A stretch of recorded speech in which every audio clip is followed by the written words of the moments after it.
Hello, it is Ryan, and we could all use an extra bright spot in our day, couldn't we? Just to make up for things like sitting in traffic, doing the dishes, counting your steps, all the mundane stuff. That is why I'm such a big fan of Chumba Casino. Chumba Casino has all your favorite social casino-style games that you can play for free anytime, anywhere with daily bonuses. That should brighten your day a little.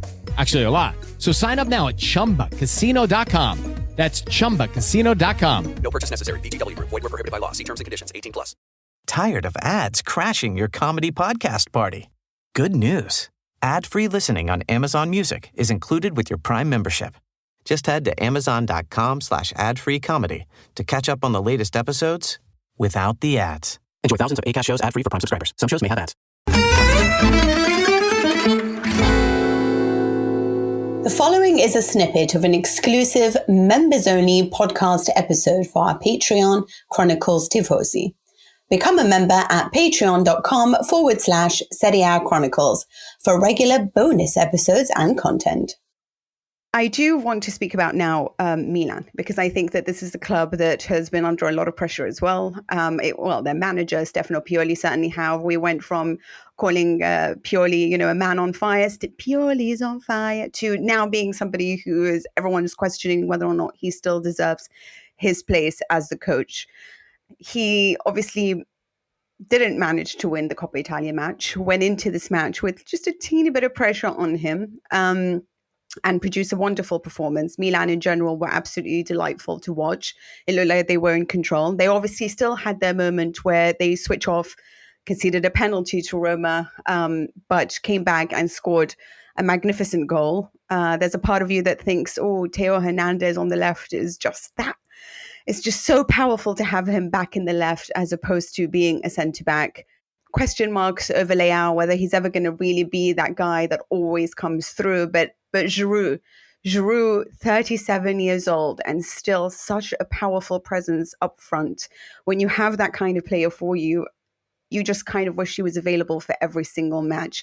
But mostly, wasn't this about Pioli showing us that when people have started to criticize him tactically, whether or not he's naive in some of the decisions he makes and how he plays games, whether it's a high line, whether it's going for it against the likes of Inter, was this a case of, trust me, I know what I'm doing tactically? I think it was a great contrast between Jose and the things we just talked about, with ultimately his results against the top 6 teams in the league being extremely poor across his tenure at Roma. And then this sort of wonderful stat that Pioli is now by a long way the manager with the longest unbeaten record against José Mourinho. José Mourinho, I don't think anyone else has gone more than 3 games against him without losing once. Pioli's now at 6.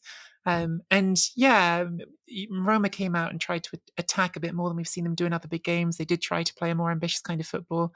And Milan just, again, with a decimated defence, with Gabbia and Chiara at centre-back, that's neither of your first choice 2 at centre-back, just handled it and struck on the counter extremely effectively at the beginning of the game, and then managed the game wonderfully from there.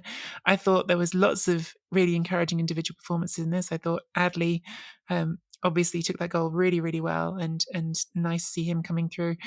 I thought Loftus-Cheek, I've been frustrated by Loftus-Cheek sometimes. I think he shows flashes of things, but I think he sometimes needs to slow his feet down and take more consideration on the ball. But I thought he was good in this one. I think Milan, to me, I think Pioli has, and I think I've been mostly consistent on this podcast with this. I think some of the talk about him being fired was always a bit, to me, ridiculous, because the idea that there was someone else who was going to step in and fix this with the injury problems they had was a bit pie in the sky. And they're not going to compete for the Scudetto, I don't think. They're 9 points off it. But I think they are doing just fine, actually, in 3rd place. And I think maybe it's still his last season there, but I think he's been not always given the credit he deserves. A victim of his own success. He himself said that they were ahead of schedule when they won that Scudetto. It was a double whammy. Not only did they win the Scudetto unexpectedly with a brilliant run to do so, but they also beat Inter to the title, and Inter were the defending champions. So I think it was double the effect there. It was not only that Milan have gone and won the league title unexpectedly. When Pioli came in, he inherited that mess from Marco Giampaolo, lest we forget, feels like a lifetime ago. But they also played great football. He discovered some wonderful players along the way, the likes of Pierre Kalulu. There was that thing where those players all got better in their second season under Pioli. We saw the likes of Benacer, Rafael Leao. They were all kicking on loads. And I think this season, unfortunately, came following all the big change with Maldini and Massara moving on, the big sale of Tonali, that huge investment with a portion of the, using the Tonali funds as a portion of the transfer kitty in the whole thing, and no senior management figure coming out to actually defend Pioli or the club. It would often be Maldini that would speak before games, and they didn't have that. So therefore, he becomes the lightning rod for all of the criticism. And the criticism was warranted because he lost 5 derbies across all competitions in a calendar year. And I think that has played into the way he's perceived by the Milan fans. I mean, it becomes stale with a coach after a while anyway, unless you continually reinvent yourself and keep winning like Pep Guardiola does. Or Jurgen Klopp. That's the exception rather than the rule. The rule is someone like Pioli, who probably has come to the end of the road now, but that doesn't warrant sacking him mid-season when he's easily going to finish in the top 4. And I think Milan are easily the 3rd best team in the league. And up until a few weeks ago, I would have said they're the 2nd best team in the league. Juventus have all surprised us a little bit, but I think they do play good football. They do bring through young players. Now he's tapping into the academy products as well. We've seen lots of debuts recently. We've seen Bartesaghi and Zeroli and Jimenez and Chaka Traore's coming in now. And then we saw Camarda. I mean, Camarda was a little bit of, I think that was more a PR move for him to say, look how short-handed I am. I'm going to give the 15-year-old a debut. And then the guy with the big thighs. Who's the guy with the big thighs? I forgot his name. No, I want to know. The centre-back. Oh, Simic, Giancarlo Simic. That's the one. Simic. Yeah, okay. So I think there have been a lot more positives than negatives. Naturally, they go out of the Champions League, but again, they go out of the Champions League in a group with Dortmund, PSG, and Newcastle. It's the hardest group they could have on got. Equal points with PSG. Well, in the end, I know it went to the last game, but it was actually not the sort of humiliation that I think it looked like at the middle point of the group. And if Dortmund and they have regrets over the goalless draws in match day 1 and 2 as well. Had they won either of those two? This is what I mean. If we look at the actual performances that they managed in the group stage, Milan looked on top in so many of these performances. They just couldn't convert their opportunities because they are somewhat reliant on a 37-year-old because they bought 10 players in and didn't decide to go for a proper number 9 who could take over. Unless you think of Luka Jovic, who was bought on the final day of the transfer market on a 1-year contract. They didn't even expect him to be any good. In fact, he's exceeding their own expectations. So I do sort of feel like it's really bizarre the way that people have really gone for Pioli. And I'm not saying that he hasn't made mistakes, because he absolutely has, and he deserves his criticism for it.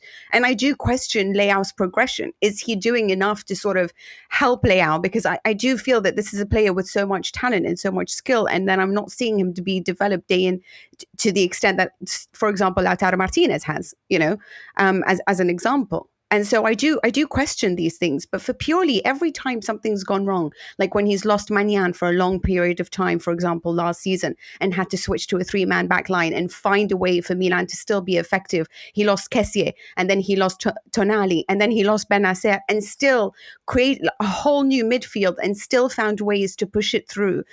I do feel like it's, when you're up in a derby against a team that went to the Champions League final and Milan fans are upset, you still reach the semi-final of the Champions League. And I just feel like that's so overlooked because it's Inter. So it's like, put your derby ridiculousness aside. As a major research institution, Arizona State University offers the most online bachelor's degree programs, along with world-class faculty and dedicated support. Discover why ASU is ranked #1 in innovation for 9 consecutive years. Tap to learn more. At Grainger, we're for the ones who specialize in saving the day, and for the ones who've mastered the art of keeping business moving. We offer industrial-grade supplies for every industry, with same-day pickup and next-day delivery on most orders, all backed by real people ready to help. So you can get the right answers and products right when you need them. Call, click Grainger.com, or just stop by. Grainger, for the ones who get it done. Tired of ads crashing your comedy podcast party? Good news. Ad-free listening on Amazon Music is included with your Prime membership. Just head to amazon.com/ad-free comedy to catch up on the latest episodes without the ads. Enjoy thousands of Acast shows ad-free for Prime subscribers. Some shows may have ads. I think Inter is defining everything. And I think when you look at the league It's table, tethered to Inter. Patrick mentioned it last week, Inter are setting a stupid pace this season. Inter are on Exactly. course to go above 90 points. Well, I say stupid, of course. There's been a few teams who've done that recently, and Napoli did it last season. Did they finish above 90? They certainly set a 90 pace. on the nose, slowing down, but yeah, 90, I think. I think if you take a sort of a step away from that and you look at it and you say, well, actually, Milan are on course for around 80 points. Is it such a disaster given the injuries they've had? I think that given they're not spending the most, they're not spending as much as Inter, Juventus, or Roma are on wages. Is it crazy to say that's pretty much, maybe it's not far exceeding expectations, but it's at least in line with them, I think. I mean, let's be honest. Had you heard of Reinders? How many of these players have you heard of, the ones that had joined? When you were a Milan fan and you hear of, this is the team of Van Basten, and you're like, well, we're going to bring in Okafor, we're going to bring in Reinders. I mean, they're good players by all means, and they will turn into great players because we've seen a lot of talent for them, and I'm really impressed by them. But I'm saying to expect straight away that you go into the group of death of the Champions League. He already defeated PSG with Kylian Mbappe in that team, and I do feel that sometimes people just look at it based on the derby losses. Now, I'm not saying that they haven't made mistakes, but it is exactly that. It is judging them against this team that is doing spectacularly well because they are outspending you. I mean, Milan they're not even in the top 3 of the highest spenders in Italy. They spent a lot on transfers this summer. I mean, we can acknowledge that. They spent Absolutely, but a lot of that is funded by Tonali's sale as well. Yeah. And now the sale of Krunic and whatever it has been getting off Ibrahimovic's salary off and they've made that clear. So I do think also that when you have such big changes in management as well, teams suffer. You cannot have a coach who does everything, and yet he has been alone. The cheese who stands alone, he has been alone. Lost some big members of the dressing room. I think Ibrahimovic is a big loss as well, in all honesty. And yet I do find it remarkable that he always finds a way to do something that can bring it back. And I think this was a performance that really perhaps took the heat off until obviously the next loss, in which everyone will still be wondering. He needs to win a derby. I don't think he will anytime soon. I don't think so. But that's how his entire Scudetto was defined. Si è girato Giroud. It was literally, they came from 1-0 down to win 2-1. Giroud scored a brace. They went ahead of Inter lost to Bologna. That was the iconic moment. There are a number of them. They won the title by 2 points, but you could look at that. And I think it's not only that they lost the derby right at the start of the season, they lost the derby 5-1. And actually, after 8 games, Milan and Inter had identical records. They'd each won 7 games. So actually, Milan set aside that because Inter lost to Sassuolo and Milan won all their games either side of the derby. And so suddenly you think, had you won that derby, that's a 6-point swing. People don't like the cliche about 6-pointers, but in this case, it really is because it's not only 3 points that you've dropped, it's 3 points that you've given to your great rivals. And we've seen Inter aren't dropping any points. They've drawn against Bologna, they've lost against Sassuolo, they've drawn against Genoa. That's it. And they're looking like 90, if not 100 points the way they're going. And that's the problem. Milan have left themselves nowhere to go. And Pioli's reign is constantly tethered to Inter because people are looking. Inzaghi came into Inter at more or less the same time that Pioli came into Milan. All right, they had their first full season together, I think. And people look at it that way. They see an Inter side that's playing their best football for 15 years, since Mourinho was there and they won the treble. Even then you could say how champagne was their football. Then it was winning, dominant football. And Inter gone to the Champions League final. Now they look like they'll win Serie A. In the meantime, they've won the Coppa Italia twice. They've won the Super Cup twice. All right, they're not huge trophies, but there's a constant winning cycle that Conte brought back that league title. And since then, they've won a piece of silverware every single season. And I think that rankles with the Milan fan base. It's like, yes, we're developing, but we are still the second force in the city and quite clearly so. Can they actually win it though? Here's the thing, because maybe Inter will be a little bit, they look in optimum condition. We have to talk about Inter next. They look in, I thought that they had started looking very tired, and then Çalhanoğlu does not at all look tired, not after that performance.